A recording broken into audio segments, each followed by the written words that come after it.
નમસ્કાર મિત્રો, વાર્તાનો સમય ચેનલમાં આપનું હાર્દિક સ્વાગત છે અને હું છું ઉમિયાશંકર તેરૈયા. ફરી એક વખત આજે નવી વાર્તા લઈને આપની સમક્ષ આવ્યો છું.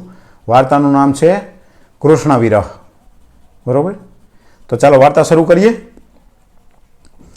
હવે આપણે સૌ જાણીએ છીએ કે ભગવાન શ્રી કૃષ્ણએ ગોકુળની અંદર ખૂબ બધી લીલાઓ કરી, બરાબર. અને એ લીલાઓ સમેટી અને જ્યારે મથુરામાં જવાનું થયું ત્યારે ગોકુળની અંદર શું પરિસ્થિતિ હતી એની બે વાતો આપણે આજે કરશું.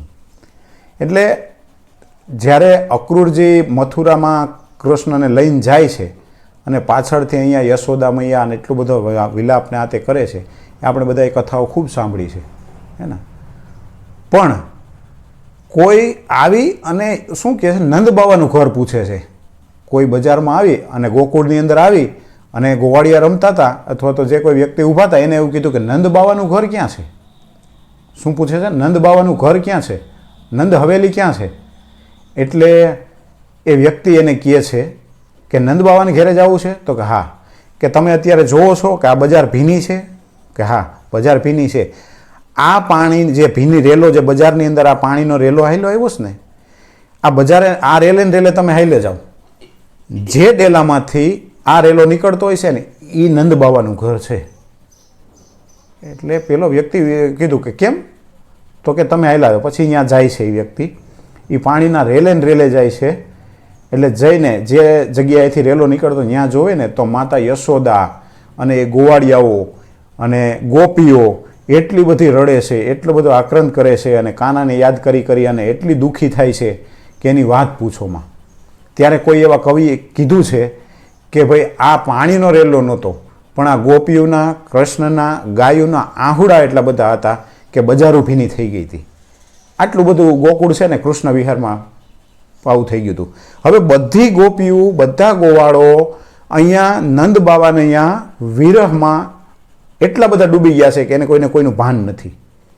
પણ એક ગોપી છે ને ગામના પાદરથી બારોબાર એક આસોપાલવના ઝાડ નીચે બેઠે બેઠે એક લાકડાનું બટકું હાથમાં નહીં, લાખીટડું લઈ અને સરસ મજાનું ચિત્ર દોરે છે. સરસ મજાનું ચિત્ર દોરે છે. એનું કૃષ્ણનું કાનનું ચિત્ર દોરે છે અને સરસ મજાનું આખું ચિત્ર તૈયાર કર્યું. એવામાં એક ત્યાં બીજો ગોવાળ આવ્યો અને ગોવાળ આવીને કહે છે, ગોપી તું શું કરે છે?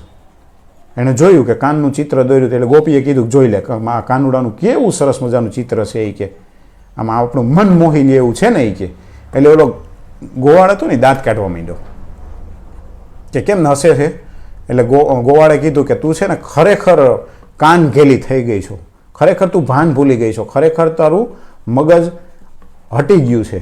કે કેમ? તો કે તે ચિત્ર એમ કહેશ ને આટલું બધું સરસ છે પણ ચિત્ર હજી અધૂરું છે. શું છે? આ ચિત્ર હજી પૂરું નથી થયું. ત્યાંને પગ તો દોર્યા જ નથી, ત્યાંના પગ નથી દોર્યા અને તું એમ કહેશો કેવું સરસ કૃષ્ણનું ચિત્ર છે.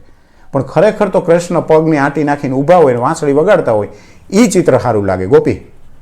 ત્યારે ગોપીએ એવું કીધું કે એવું નથી ગોવાળ, ચિત્ર તો હું આખું દોરી શકતી હતી અને મને ખબર જ છે કે એ આસોપાલવના ઝાડ નીચે પગની આંટી ચડાવીને વાંસળી વગાડતો હોય એ કૃષ્ણ જ સારો લાગે.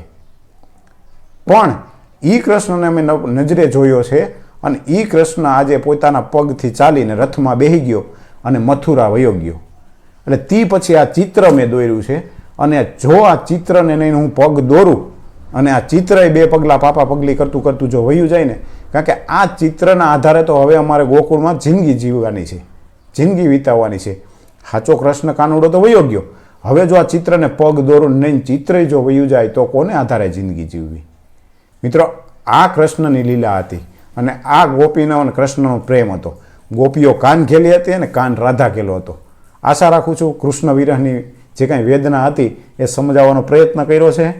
તમને ગમી હશે. મળીએ નવી વાર્તા સાથે. ત્યાં સુધી અસ્તુ. જય હિન્દ.